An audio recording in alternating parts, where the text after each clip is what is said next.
Live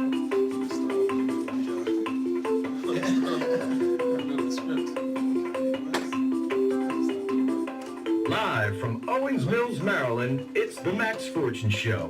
Whether it's becoming a success by achieving your dreams and goals, growing your business, or unlocking your full potential, the Max Fortune Show specializes in helping you maximize your fortune. Now, ladies and gentlemen, the Max Fortune Show.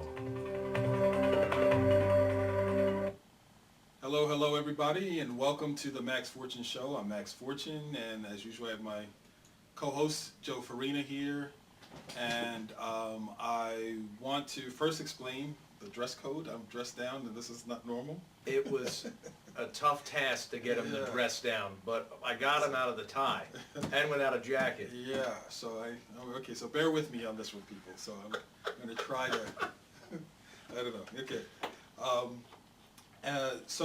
For those who are not aware or, haven't been watching the show, I don't know where they've been if they haven't been watching the Max Fortune Show. But, Yeah. I'm an author, motivational speaker, book coach, and a publisher. And what we do is we bring this show to every week, every Thursday, we do this live show on Facebook Live and replay it on our YouTube channel in an effort to bring valuable information to viewers like yourselves who would like to learn information about publishing books. So it just, because I've been going over this in a while, so I want to talk about the first Thursday of every month. We kind of focus on really success in achieving goals, people who have achieved goals or accomplished anything or helping you accomplish any goals that you set for yourself. The second Thursday of every month we focus on how to get rich in your niche, where we talk to small business owners and show them how to, or share techniques with you, our audience, on how to market your business or how to grow your business through affordable marketing techniques. And then the third week of every month we talk about how to publish a book and make a fortune. So for all those publishers out there, and there's a large list of people Yes. who want to publish a book. What was the statistic you shared with us? Over 81%. 81% of you out there want to write a book, and guess what? We can help you here at Fortune Publishing Group. So I just wanted to kind of start off with that way. And the fourth Thursday of every month, we're kind of dressed down. It's the fourth Thursday, so we're Dressed down Thursday. Dressed down Thursday, okay. So that's what it is. So that's why we're dressed down. I figured I'd want to talk about that. And for those of you who are not familiar with Joe, again, we introduce Joe every week. He is the Director of Sales and Marketing at Fortune Publishing Group. So if you're ever calling in a Fortune Publishing Group and really want a great person to talk to about the services that we offer, he's a fantastic guy to talk to, very knowledgeable about the industry. And he's also, how he's come to us, he's owned multiple businesses, both online and offline, mainly in the retail space and the sports and supplement industry. And he's also a highly skilled entrepreneur and a personal development specialist who has had his work both published in book and magazine form. And so we're always glad to have you here on the show, Joe. Oh, thank you. I'm glad to be here. Yeah. So, and the Max Fortune Show, just so you guys know, as you're seeing it right now, is recorded live. And we have viewers out there like yourselves on the social media who can comment. And we also have our listeners who can call in at our new number, 844-220-2266, to talk to myself or Max. And we welcome that. This is your show. We're here to serve you, and you can join the conversation. And, as always, one of my favorite parts of the show, to one special interacting listener or caller, we'll pick one of you, you will win 3 exciting days, 2 fun-filled nights, and you have multiple locations to choose from for a nice little vacation. Compliments of the Max Fortune Show. Again, that number is 844-220-2266. And you can also email us, and that will reach our wonderful producer at maxfortuneshow@gmail.com. Correct. So this is a new phone number for us. What we want to do is provide a number that you can call in and you could get to us directly. So It's like again, the bat phone. it's like the bat phone. It is. Yeah. So we definitely welcome the calls. We enjoy when people call into the show and interact with us. Leave comments online. We can usually review your comments or read your comments online in real time as you're sharing them with us. We definitely like you to subscribe to our page, subscribe to the YouTube channel for the Max Fortune Show on YouTube. Subscribe to this page or like this page if you are finding you're getting some good content. Again, subscribe to the page, like the page, and share it with other people, even right now. So we want to definitely encourage people to share this feed with people on your social media networks that might be that might get something out of publishing books. So today we're going to be talking about self-publishing versus traditional publishing. And the reason for that is we fielded a lot of phone calls where there's a lot of people out there who are not sure what the differences are between going with a traditional publisher, one of the major publishing houses, or self-publishing. So we kind of want to uncover some of those things and talk about that today. So for, knowing how to publish a book is definitely essential, and so kind of experiencing everything that you need to do. So we just would like to bring this show together for that, bring you lots of information. So Great. Joe? Oh, okay. My turn. Yes, sir. So traditional publishing, Right. right? Traditional publishing is publishing a book when a publisher offers an author a contract and in return prints that book for that author. Now there's a lot of disadvantages to that at times. Correct. And they take over selling your book, and we'll talk about some of the advantages and disadvantages. I'm not exactly a big fan of traditional publishing in a sense because of some of the control issues that we'll talk about. So, so what the, with self-publishing requires the author, just adjusting myself. Where'd you go? Hey! Okay. Well, there we go. The, trying to actually also find at least so we can actually pay attention to the comments that people are posting in. And so, okay, so there we go. All right. So I'm kind of boosting up the comments. We definitely like to see that people are enjoying the show. And, okay, we got Tep Gardner checking us out right now. Very good. Thank you, Tep, for checking out the Max Fortune Show. Share this with friends in Facebook. I don't know if you're a possible person who's trying to publish traditionally or not, or self-publishing, somebody who has a book in them or really wants to share information about publishing a book. So we definitely appreciate you commenting in and commenting on the show. And before we kind of get into the crux of this again, like you said earlier, the minutia of things. Yes, nice word there. Word of the day, minutia. The word of the day. So we definitely really welcome the comments. You can call in there. I believe there's a number on the screen that you can call in.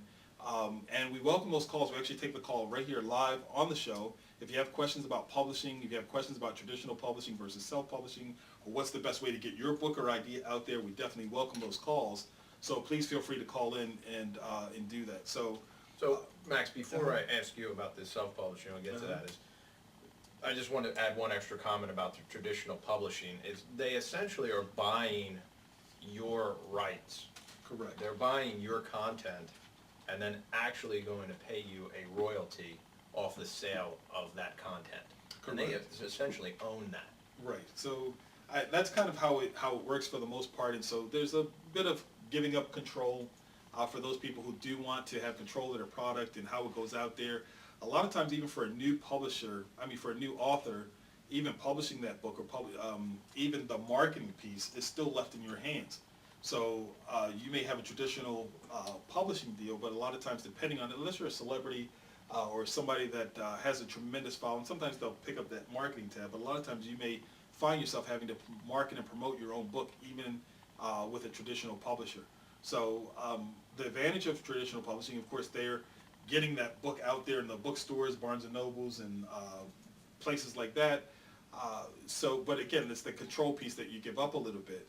So what I want to talk about is the self-publishing piece, and what we do at Fortune Publishing Group is help you self-publish. Now, I was speaking with a young lady yesterday about publishing. She had a great story she wanted to get out there about her personal life. Mm-hmm.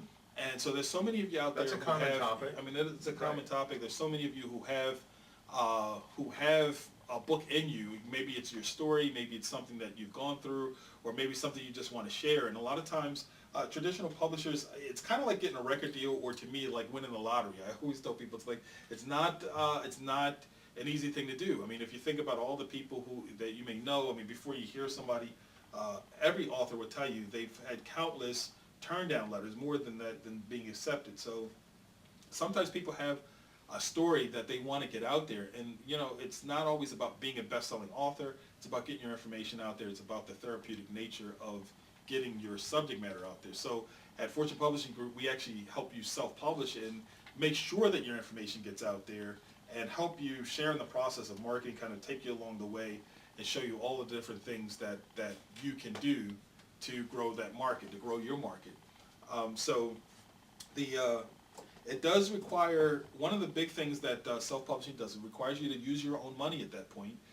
And it doesn't have to be large funds. We have lots of different programs that we can actually put people through. But you will be required to use your own money to publish, or to do it through the printing process, the editing process, and we'll get to some of that a little bit later perhaps. But again, what we do here on the self-publishing side is we actually, under one roof, provide you with everything you need to know. We have a team of people that work with you, so it's a lot like, you have a support system. You have a support team of people. Someone's helping you with your cover design. Someone's helping you with the editing. Someone different's editing, and so it's a lot of different people pulling those things together. Yeah. So the other thing is the distribution warehouse for self-publishing. You're going to be handling the marketing, and for some people that's great news. For some people, not so much. It depends. But you're going to be the person getting out there and marketing your book, and a lot of times you'll probably be doing that either way. But you'll get all of the profits of when you self-publish versus getting a royalty percentage of 10-15% of every book versus 100% of your book when you self-publish. So that's a really big indication or a big differentiation between the two. I do know that with the traditional publishing, usually there's no expense to the author.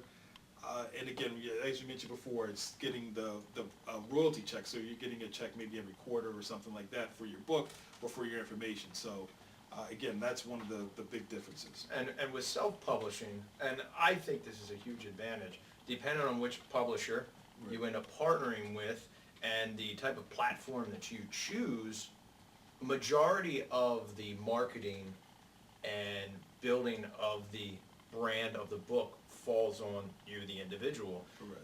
But the good news is, in 2017, technology has allowed the new and upcoming authors to really take advantage of the full benefits of self-publishing and maintain 100% control of their work, their hard work, their story, their expertise. Yeah, I agree. I agree that that's a big part. And one of the main advantages are that you're in complete control when the book is published. Now, when you go through a traditional house, even when they give you that advance, that check, then it's up to them now. They're going to put it out, and a lot of times they can hold it up to several years depending on what the contract is. And you really have to just sit and wait for them to get out there. And then sometimes they will not print it out there or publish it. But when you go self-publish, you're in control of when your book comes out. And and you own 100% of the profits and the royalties. So that's really one of the big advantages of that. Sure. And in both cases, whether it's traditional or self-published, you have access to multiple formats: ebooks, audiobooks, CDs, DVDs, all the different things that go with that. Correct. And an ebook is pretty much, for those of you who aren't aware, ebook is really a digital copy of your book that you can actually dispense online. You can send it, you can have it on a website. It can be easily downloaded. There's really no print cost associated with that, so it's a download. So a lot of times the cost of whatever, if you're self-publishing a book and it's maybe $19.95 on the shelf, and maybe your download or your ebook is maybe half that price. But all of that money's going directly to you, to whatever digital account you have set up. So again, it's essentially your print book in digital form is the ebook.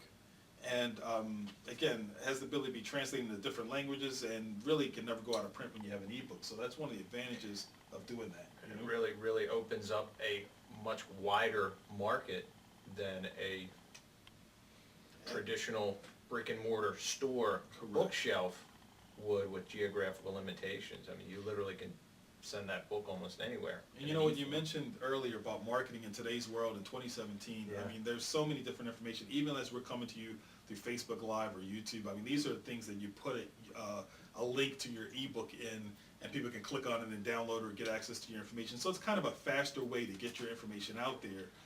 It's part of all of the packages that we provide as a really just an add-on. It's just something we just kind of add into whatever your package is, but it gives you completely different, so many different mechanisms for marketing. So having an ebook as part of your publishing process should be something that you're working on.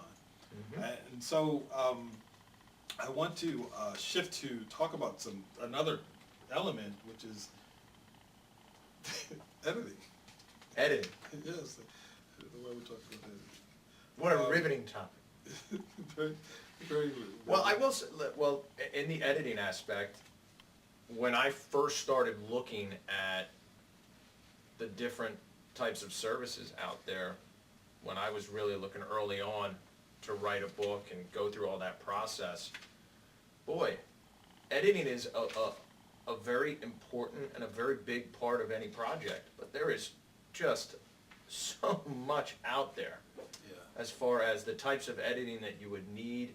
And I know if you were like me early on, it can get very confusing out there. Right. You start looking, especially looking online, and you start to look at, well, how am I going to get my book published? And you're looking at all the different components. Editing is a big one, because that is the nuts and bolts of really making your manuscript from just a bunch of words on a page to really a finished product. It's a huge step. That's so important. That can't be overlooked. Right.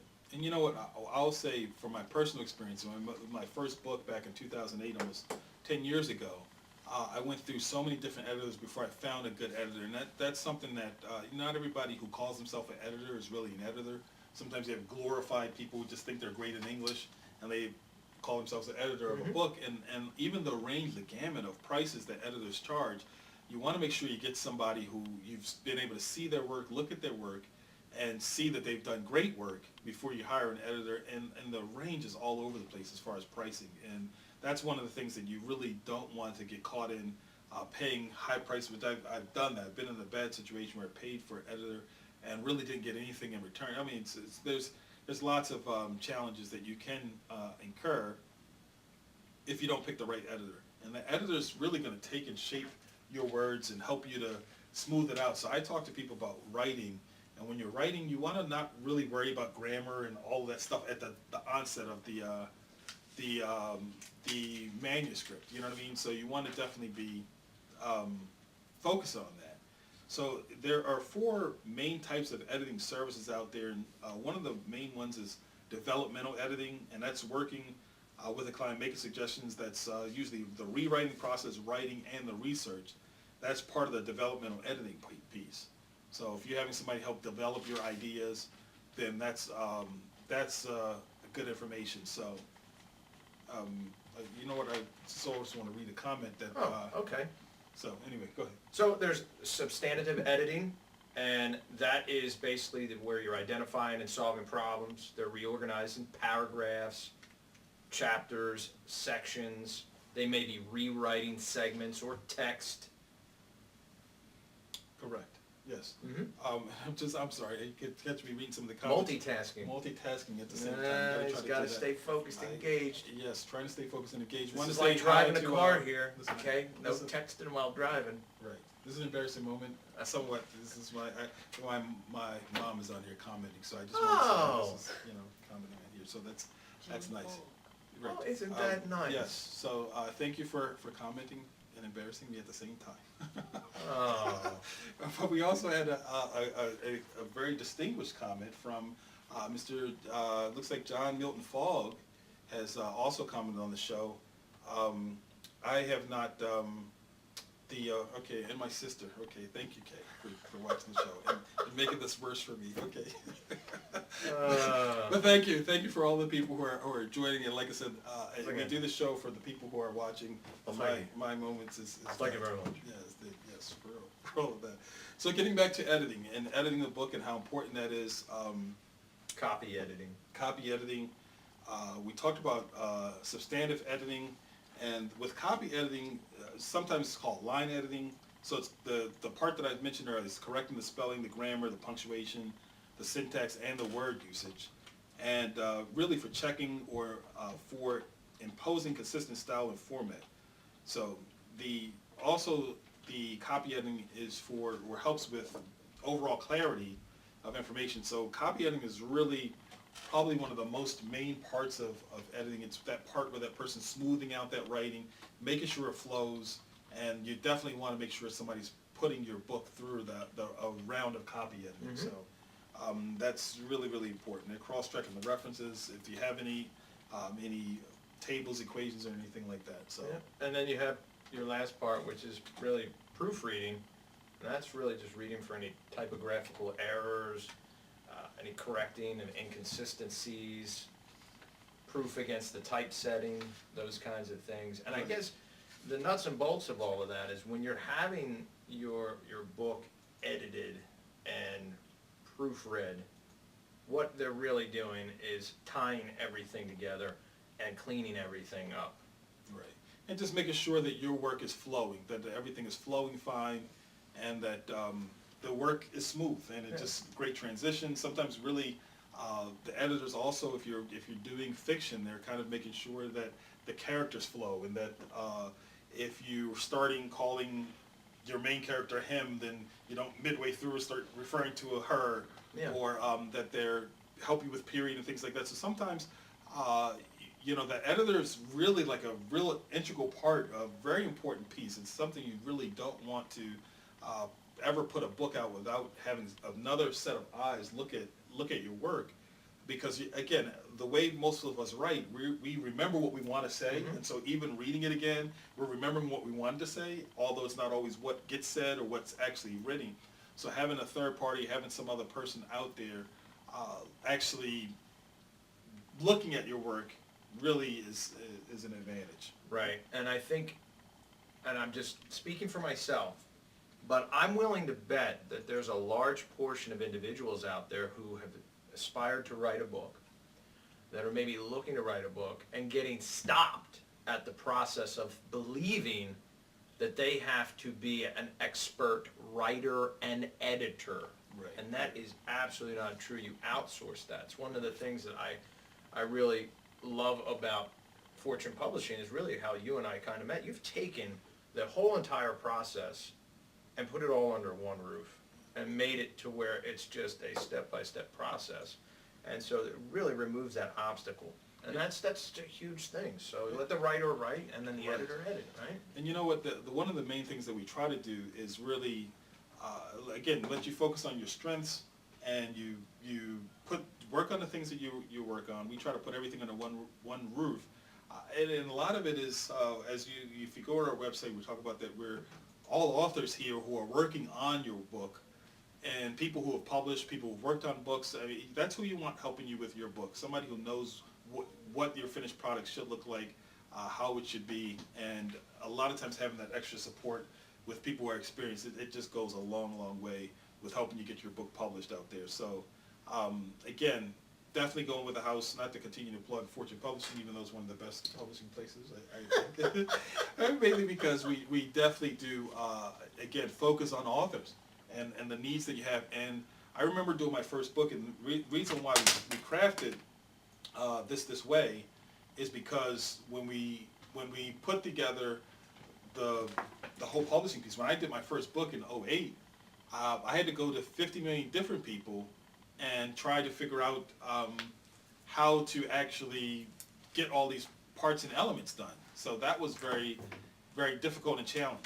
So we really focused on making sure that other authors didn't have to go through trying to find an editor, trying to find somebody different to typeset, because those are usually sometimes different person than somebody else to design your cover, and someone else to help you with the legal part, the copyrights, the ISBNs, and so you're going through all these different phases and different people, and that's a lot of work to go through all of that stuff. So we try to keep everything under one roof so that you have a very smooth process to get your book done, and a lot of times we're able to take you from manuscript to print in 90 days or less. So that's something else to be said that's wonderful for that. That's amazing.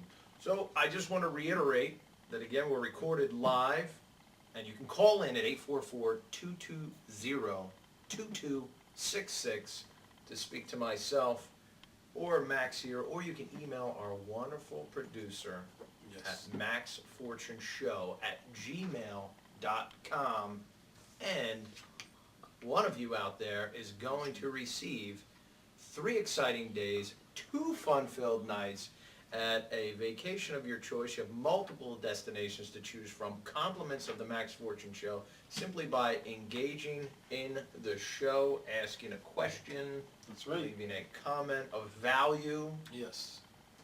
So we, again, welcome you to call in. We have a brand new phone number just for the sake that you just get right on through to get your call. So also thanks for tuning in, and kind of shifting back to typesetting and the importance of another element of when it brings a book to the market is typesetting that book. And what it is how the book looks and feels when people open up a page, how it's organized and set up. So it's all about creating really that seamless reading experience. So it's usually hard for a publisher or a reader to perceive a typesetter's work, but that's actually the point. It's something that should not be glaring, but it's somebody who's just going to make your work flow. It makes it look good, setting up those chapter titles in between each page, somebody designing really the interior of the book. Mm-hmm. That's basically what a typesetter does. So Yeah, it's not getting meant that to be typesetting- noticed, it's subliminally enhanced, it's Right. a part of that whole, I guess it's creating and enhancing that reader's experience is probably a good way of, And it is, and the way that's Describing done is most books, most people, most of you out there are writing your book in Microsoft Word. So a lot of times there are different kinds of software. I know one of the industry standards is InDesign. So people kind of InDesign just gives you a little bit more functionality. And I'll tell you a little personal story. I actually typeset my own first book. Because again, like many people out there, you know, you're kind of thinking, for one, you're thinking, hey, I want to save some money. Mhm. For 2, maybe I could do that, you know? And so I typeset my own book, and let me tell you, typesetting a book in Microsoft Word, for those of you trying to do that out there, I like Word. Word's great for a lot of things, but for what's the word I'm looking for? For continuity, that's the word I'm looking for. For Ooh. continuity, oh my God.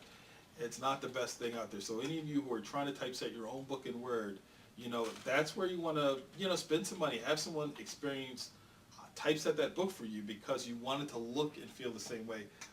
My first book, it was a nightmare because I had little things at the back. I had little fancy things where the chapters, you know, where it said the chapter titles or the numbers of the page had little, well, you know what, I can show it right here. See this book? So for those of you that can see out here, I was trying to get all of these guys lined up. You know what I mean? Just little stuff like that. And let me tell you something, it was a nightmare, you know? Just getting those to line up. I mean, now again, I successfully did it because you can see that it's in there, but I can tell you the tremendous headache that it was with getting that typeset. So I never use Word for typesetting ever. We don't use that at all because just, so for typesetting, what you do want to do is you want to focus on really getting a professional to do that for you, because what good is it to have put all this work into your book and then the design and the look and feel of it, you know, doesn't work. And you know what? I'm reading this comment from the comment from John Milton Fogg was that, you know, anybody who edits their own work is a fool. And you know what? that is, John, wow. I have to agree with you there. Coming from a fantastic writer. Oh my God, you know, Yeah. it doesn't get much better than No. John Milton Fogg. No. So, He's right. but yeah, anybody who does write their work, you can't edit your own work. You really can't. You shouldn't typeset, or you shouldn't really do anything. And one of the things we're really trying to stress on the show is really trying to have other people help, or getting professional help. Let me ask you a question. I'd like to do that because this when you went and did all your typesetting yourself, this was right after sitting in the back of a bowling alley story, right? In the van, 90 degrees, So it was- with a bag of Fritos. I have got Right? Fritos. But my question to you is, what was the thought process back then that you thought it would be a wise choice to do it yourself? Was it just you just didn't know there was other options out there for you? it was a little confusing to actually do that, or were you just actually like were you a fool and editing and typesetting You know what? yourself? I was mean, probably the latter, and I'll tell you why. For one, I didn't. To be honest with you, be painfully honest and transparent, I didn't even know what typesetting was. I didn't know there was a thing called typesetting. I just knew I wanted my book to look a certain way, and I was trying to do that in Microsoft Word the best way I could. So I didn't even know that there's somebody called a typesetter or somebody or a service for typesetting a book. I didn't know. And I'm sure if I didn't know, almost 10 years ago, there's a lot of people out there who probably don't know that someone should be designing the interior of your book because they put all that hard work in and it just doesn't flow. It just doesn't look good, to somebody's eyes. They're just, the fonts are bad, So it's a whole lot to engineering a book and to engineering it the right way. And I've seen a lot of bad books. Of course, we don't do any bad books here at Fortune Publishing Group, but I've seen a lot of bad books. And it's nothing worse than putting your heart's work into it. Trust somebody, and the work just doesn't look great. I mean, you want to get that, you want to implement these services that we're talking about today. You want professional help, because, if you don't, you may end up needing professional help. Well, right. Not the same kind of and it's worth it at the end is. of the day. It really is. I think a great analogy that I could use is when I had a band and I was lead singing that group. What a distinct difference when professional sound engineers came in and started running the soundboards, and when we went to a professional recording studio and actually had a professional who did that for a living actually go and put the tracks together in a way that just absolutely blew me away. First of all, the quality. Yeah. But also, it was something that would have taken myself and the entire band months to even figure out, and a whole lot of time and resources. Yeah. And money, right? Money is a big resource Right. to Yes, it even is. come close to what a professional can do for really a fraction of the cost at a much higher quality result. I agree. And you know what? And it's okay to outsource. I mean, think it's more than okay. Henry Ford said it best years ago when he talked about kind of how he was so successful, and they kind of labeled him as unlearned, if you will. And there was actually a story about him, and in some sort of trial, or he was being put to the test as to whether or not he was an educated person. And he ended up having a whole Rolodex of his vice presidents and assistants that whenever the professional would ask him a question, he would refer to one of his assistants. And the people that were interviewing him said, well, see, you don't know anything. He said, I don't need to clutter my mind with stuff that I can hire someone else to do for me. That way I can focus on what I need to focus on. So You know focus what? on what you need to focus on, and hiring people to actually do what you know you're not that you're qualified to do is so much of an Yeah. advantage. You know what? I do want to. We have a great question on here, and Kay has asked a great question. She says, "What would you say to the writer who's afraid of losing their feel or passion by by having someone else edit or design their book?" That's a fantastic question. Great question. Great question. And the reason why it's a fantastic question, what you do want to do is you want to make sure the person who is editing your book really understands your voice, what you're trying to accomplish. A lot of times a good editor can see that. They can pick up on that. They can do that. But a lot of times there are different rounds of edit, for lack of a better word. When someone edits your book, usually you get a copy back or you get to look at it, and it's a relationship. You want to look at it as a relationship with a professional who they may not, on the first round of editing, they may not get everything right, but you always, as the author, get the final say, especially if you're self-publishing, as to whether you like some of their corrections, whether you accept their corrections or not, whether you like those corrections or not. But again, you definitely want to find somebody or work with somebody who really understands your voice, what message is trying to come across, and that should come through. That should come through there, And I know that also when these comments, Kay, you mentioned about, your personal book is really an outpouring of your soul, and it is. Yep. So you really want to make sure somebody's handling that like you would. You almost want to leave. I mean, your book is your baby, so it's kind of like you want to have the same kind of. You want to make sure you have professionals. Like you wouldn't just leave your kid with anybody. I hope. Right. You know, and I know my sister Show, she wouldn't leave her sons or kids with anybody, just anybody. So you don't leave your book or your work with it, just anybody. So you make sure you share that work with somebody you feel, as you're putting that work out, you'll see what kind of information you're getting back or the editor's style. And again, it's that relation, it's that conversation. Hey, here's kind of what I was trying to say with this. And some really editors are really kind of more going to pull more out of you. They're going to ask you, well, what were you trying to say here? Or did you mean this? Or those kinds of things. So those are the kind of things, having a great editor, they're going to enhance your work. They're not going to take away from it. They're not going to make it worse. They should embellish and make it better. And So, a rule to live by is never sign off on anything that you are not 100% at peace with. correct. Because it's your book at the end of the day. It's your book. It's what you want to put out to you. It's your voice out there. And I can tell you how therapeutic it is to just get something. It's an amazing thing to get something from concept or your thoughts and ideas from your head onto print. And for those of you who are even working on your book right now, I know that when I was working on my book, one of the main things I focused on, and I kind of talk about in success and when it comes to achieving any kind of dream or goal, and for a lot of people, writing a book is a big goal. And what helps you get to the obtaining of goals is really thinking about the end, focusing on the finish. And so if you're thinking about holding that book in your hand, thinking about that book signing, thinking about all those, sometimes those ideas and thoughts kind of get you through the rough part of the writer's block.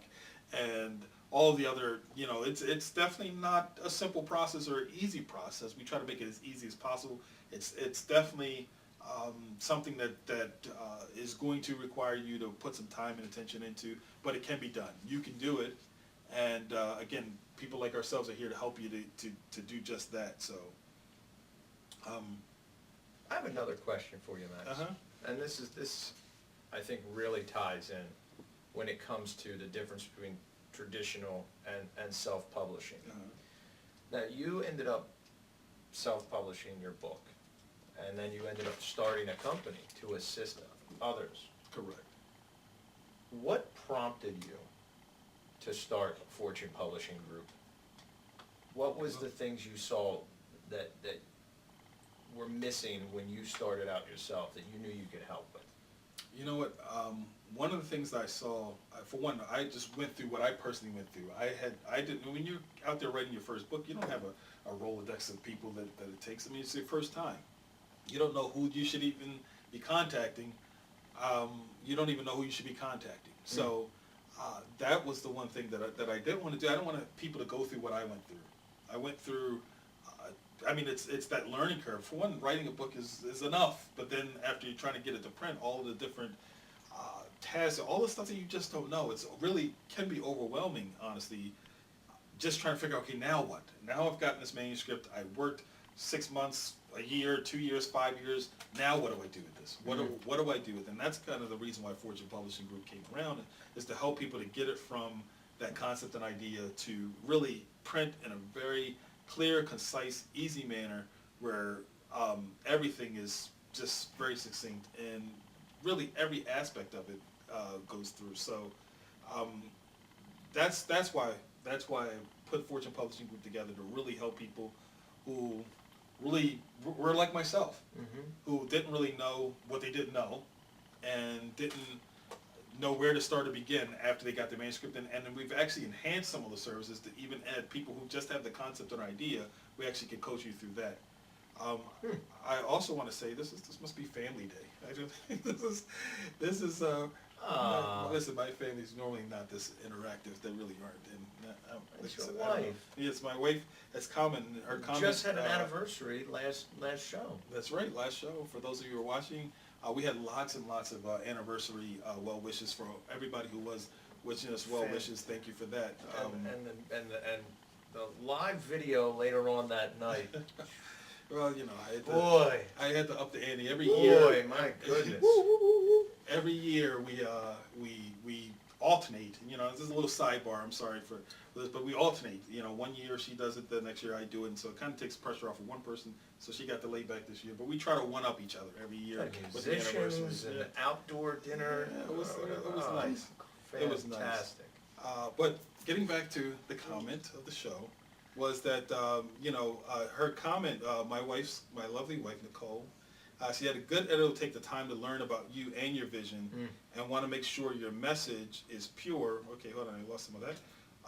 Make sure that your message is a pure representation of you. They will push you to make your works better. And I will tell you, there was editor, she has her books from Selfie to Wifey, and she had a fantastic, phenomenal editor who helped her edit that book.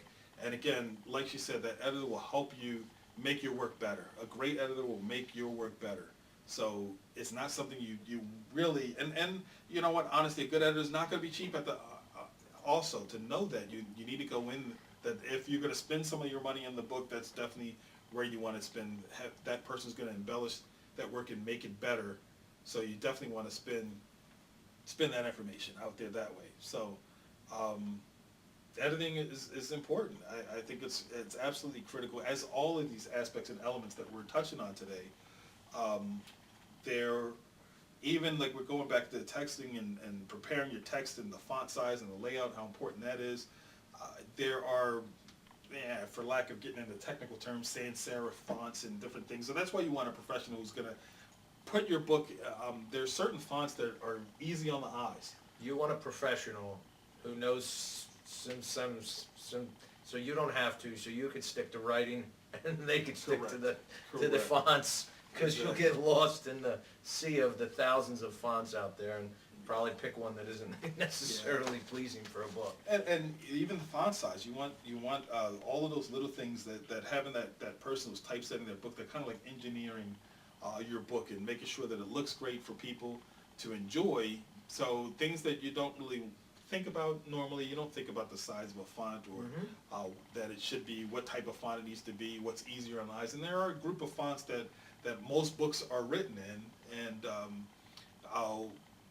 you want to make sure you're kind of focusing on those, so having the right professional will help you do that. So and there's a lot to, and we're covering a lot of the I guess the technical side of publishing, and there's a lot to it.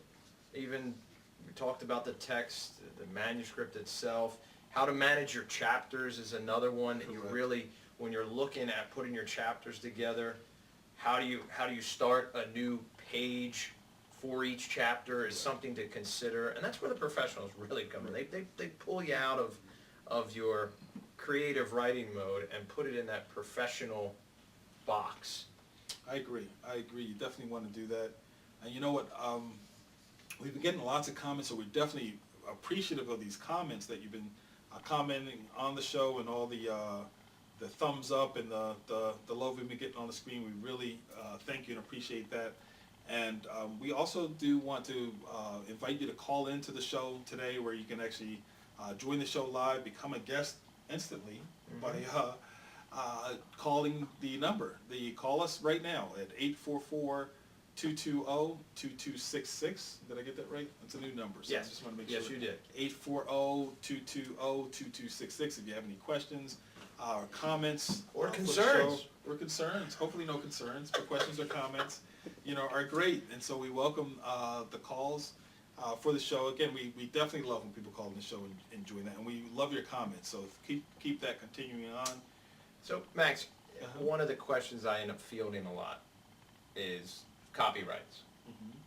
That's a big one. There's a lot of misconceptions out there with the different types of publishing and the copywriting. So what exactly do you need to do to obtain a copyright? Hire What is Fortune it? Publishing Group. How's that for an answer? Because we handle that for you as well. But the copyrights is different than trademarks, and one of the things that people are not aware of, that you really, there are titles, a lot of people want to kind of trademark their title or create a title that no one else uses. Sometimes you're going to have titles. A title can't be copywritten. You can, the books can be copywritten, but you can't create a title that no one else can use. And so as you're thinking about titles, you want to be able to make sure your title is unique enough, and a lot of times even having that subtitle. And so kind of as we're talking about the copyright issue, it kind of filters into the title issue and how you title your book, and how you really just make sure that the work is protect it, but the copyright is going to protect the work, the whole body of work, and make sure that no one else is plagiarizing or using your information. It gets registered on your behalf. There's lots of different ways. I mean, a lot of people kind of do what's called the poor man's copyright, where they would just mail the information to themselves, mail themselves the manuscript. I've heard of that. Right, and post-dated, so when it's stamped by the post office, it kind of inherently makes a copyright.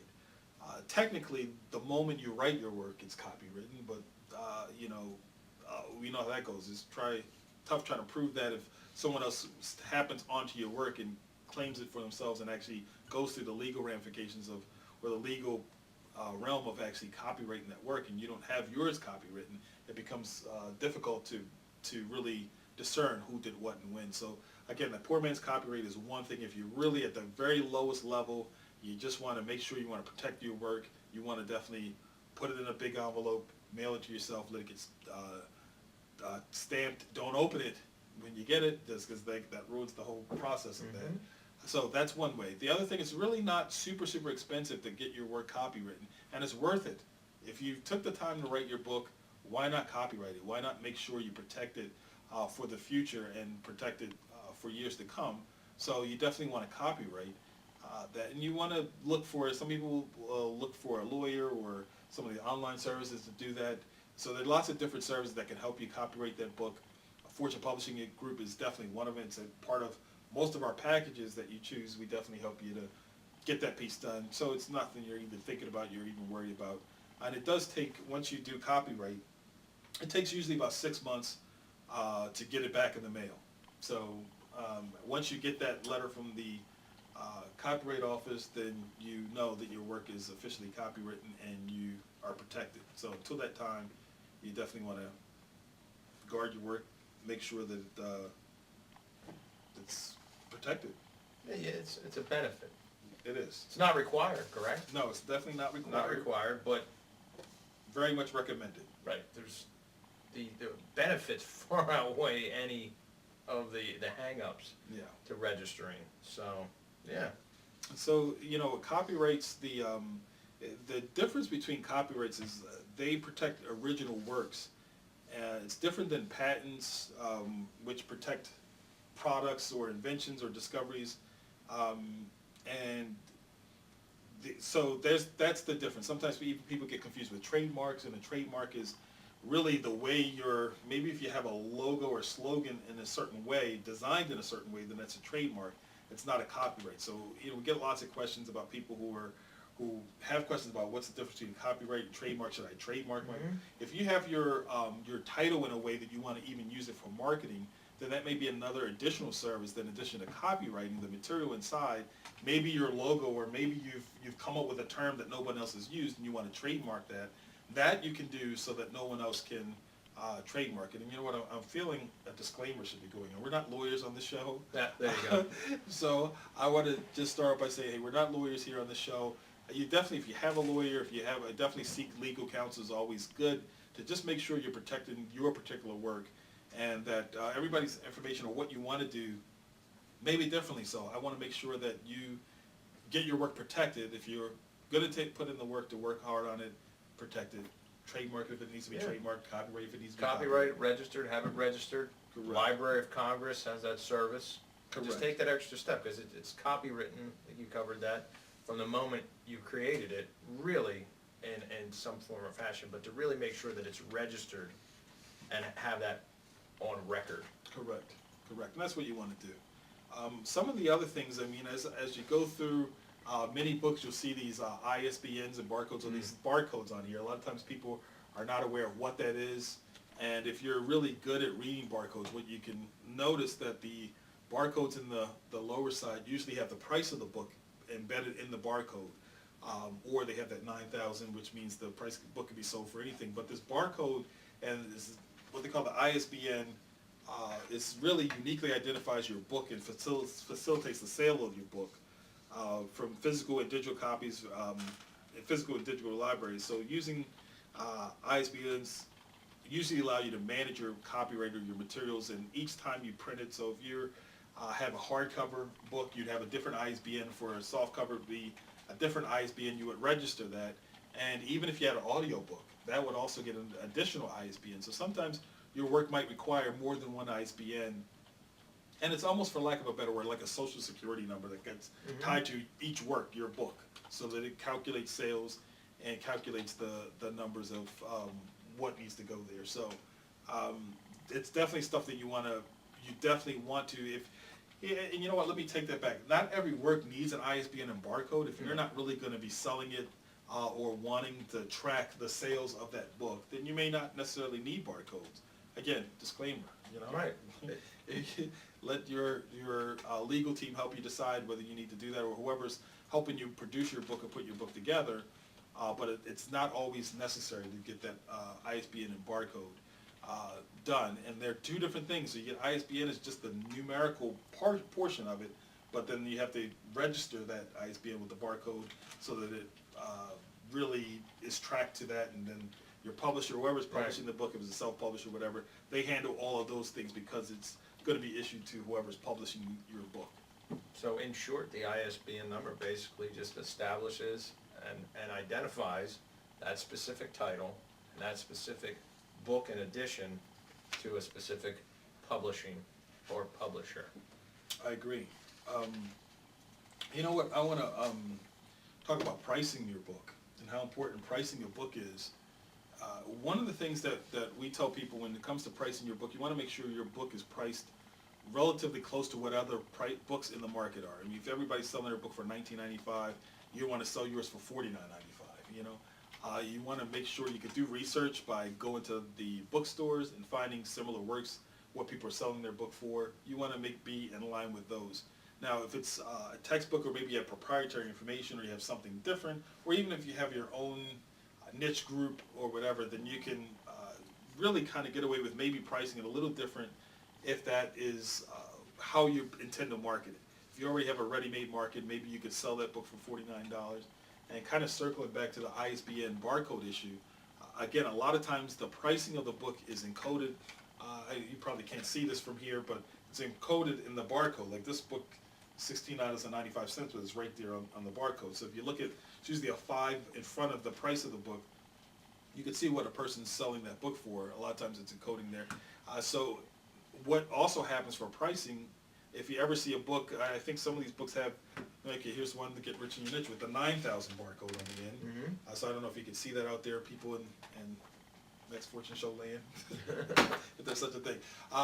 If you ever see the 9,000 on the barcode, then you know that person really is not designated a specific price for that book, and they really could really sell it for any book, and that's good. I mean, we did this with Get Rich in Your Niche because a lot of times we're selling it as a follow along with a course or an add-on with a course, and so it's not always going to be individually sold. So if your book's not going to be individually sold, you might want to put a 9,000 or a barcode where it's ending in 9,000, where you're not putting the price on the book. That way you're not peg-hold. If you want to sell it for something different later, if you want to bundle it with another kit later, you're not kind of peg-hold where you're trying to sell the book for $49.95 and you're doing it as part of a course, and people see the back of the book it was only $15 or whatever. So that gives you some more options and some choices that you might want to consider. So again, that's something to consider in that whole process. Yeah, that's great. And the wonderful part about that is it ultimately is up to you, the actual writer of the content, the author of the book, and through that research, setting a price that you're comfortable with. And ultimately, it comes down to the individual. I agree. One of the things as we're wrapping up the show, one of the things I want to talk about is the binding for your book, whether it's hardcover or softcover. Binding of a book, and all these books here are softcover. Softcover books are usually generally less expensive to print. They're usually, most people, they're easy to walk around with these. And the hardcover books, a lot of times people are keeping the hardcover books, maybe if they're building a library or something you want to collect, if you're a collector, or a lot of it is also going to depend on the audience of your book.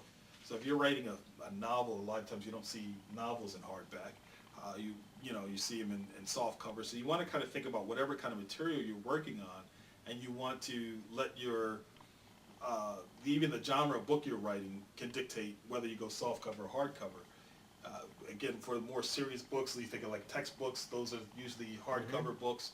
And so depending on what your material is, so you want to definitely take that consideration as to whether you print in a hardcover or a soft cover.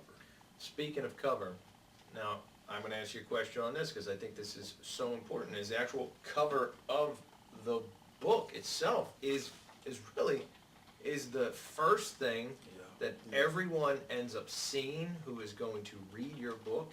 It is a huge part of the book. You know what? What's on the front and what's on the back. The interesting thing is interesting that you say that, and the thing is, I'm going to use a term we all hear. You want to hold that? No, Or? no, I didn't want to hold it. I thought you were doing that. You're like, No, I was just using my hands. Oh, you're doing, hey, yo, hey. And so, you made me lose my thoughts. Sorry. I train of thought there. But I was going to say about the cover, how important that cover is for your book. I mean, we all hear the saying, you should never judge a book by its cover, no pun intended, but guess what? We all do, and that cover is so important because people are going to, it's really, I always tell authors that your front cover of your book is like your commercial for the book. People are going to look at it and they're going to decide in 10, 15 seconds whether it's worth flipping it over and reading the back cover. So It's even the that, first impression. It's the first First impression. impression is so important. It's the first impression. So you want to make sure you have vibrant colors, handsome guy. No, you want to make sure you have good colors on the book, something that's going to pop, something that's going to get attention, and because again, this is the front cover is going to get them to flip it over, and then usually the back cover, people spend 15 to 20 seconds or a little bit more time reading what the back of the book is before they open it and see whether they look at the table of contents. So all of those things become real important when somebody's deciding whether they want to buy a book or not. And even the spine, because a lot of times the spine might be on a bookshelf that way. So all these different design elements that people don't necessarily pay attention to are important when it comes to putting your book together. And again, it goes to what we were mentioning earlier, that you definitely want to take the time to have professionals put those covers designed together for you and help you to design covers that pop, that really look nice, that have good colors, that really are engaging. Your book cover has to engage people. I've seen countless books that just lack luster, in the way that they just really, great content on the inside, but, the book was so plain that people just didn't pick it up. Yeah. Or it just didn't really garner the attention that it should have gotten. So you want to spend some time getting a good designer, somebody who's going to really design a cover for you that looks great and that will actually do your book justice. And then flipping it over, please don't skip on writing a great summary of that book, because that's what almost everybody, before they buy a book, do you buy a book without reading the back? Every single They're time. gonna read it. They're gonna read it. I always flip the book over and I look at the summary on the back, and it really gives me an idea of whether or not I'm going to purchase that book. Every single time. Yeah. So you definitely want. And I can tell you, not to cut you off, but I can tell you the importance of a cover. I buy a tremendous amount of books. Holly will tell you I have a lot of books. And one of the ways that I end up purchasing books is by the cover, because that's the first thing I see. I go to a bookstore or something. I've gone to a lot of these different big book warehouses, and I'll go in, and that's the first thing that helps me find that book. And I think that's the other thing to remember too, is your designing this cover, you took all the time and all the trouble and put your heart and soul into putting your actual work into book and a finished manuscript. It's so important to finally knock it out of the park one more time with the cover design, the front and back of this, because it really does help the reader who's going to be purchasing your book. The whole reason why you want to get it out to the world, so they can read it and really get that impact across you're trying to convey. It helps them. I know it helps me. I'm out and about. It differentiates. A great cover will differentiate itself from all other books on the shelf. You can kind of find it. It's so important. And it's overlooked. You're right. There's some really great books out there that it's like they fell asleep on the cover. It was like an afterthought. It was like, And that's one thing you just don't want to do. Do your book Out there that justice. it's like they fell asleep on the So cover. It was like an you wanna afterthought. It was like, do that, and you don't want to do that, but you do want to focus on your cover. you yeah. know? It's really is. It's vital. It is. So How you do anything's how you do everything, as Adam Markell once said a live event, and that stuck with me. So if you're going to take the time to put the effort into writing that book, take the time to really research, get the professional help to design a rock star cover. It's the first thing an individual sees, and it helps that reader find your book. You know what? My wife just commented again. Leaders are readers. They are. They are. Leaders are readers. I mean, that the fact that you're reading a book, you know, leaders are readers. So thank you for all the, like I said, all the comments and for everybody who's joined in the show. What we do is what I want to go over. We actually do this show if we do this show every week. So tune in next Thursday from 2 to 3 p.m. on Facebook Live at AskMaxFortune.com, or again, subscribe to the Max Fortune Show on YouTube, and make sure you subscribe to that channel, and let us know, comment on this video, even on this page. Let us know whether you like the comments. If you have something, another topic you'd like us to talk about, please feel free to share that with us. And again, we look forward to seeing you next week on the show, on the Max Fortune Show. Anything closing? I just want to thank each and every one of you out there. Again, it is our desire to serve you. We welcome the comments. How can we improve this show? Let us know. We're here to help. And thank you very much, and we'll see you next week. See you next week, everybody. Thank you for joining the Max Fortune Show.